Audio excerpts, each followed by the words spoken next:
Alex was always kind of small for his age from about 8 years old on. He was very, very thirsty all the time, drank a lot of water, slept a lot.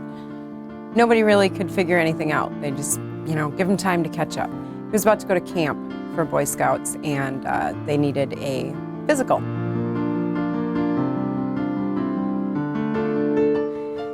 He was diagnosed with chronic kidney failure, and he was in end-stage renal failure. He needed a transplant. He was put on dialysis the very next day. When he started that dialysis, he really became an 11-year-old boy. He was 11 at the time, and energy levels spiked. He did amazing on the dialysis.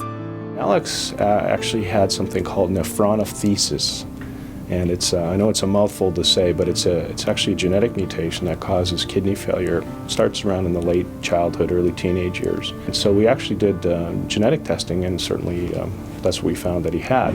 If you have brothers and sisters, there's a chance that they may have the same disease. Molly was 15 at the time, and she was, of average height for her age. She didn't have any stunted growth. She really didn't have any symptoms. So when the test came back that she was diagnosed with the same thing, we just couldn't believe it. We were just stunned.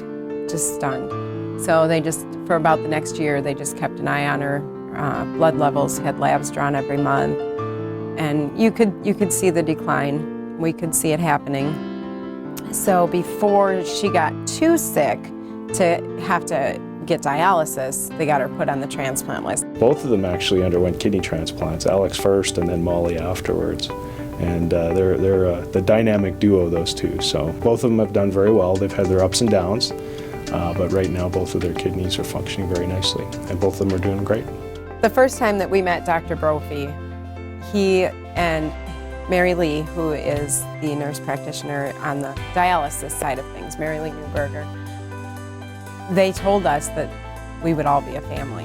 They introduced themselves and said that you can just call us your extended family. We're going to be spending a lot of time together. We're going to get very close, and they were right. To me, University of Iowa Children's Hospital means a new life, new, hope for the future, for a healthy future for my kids.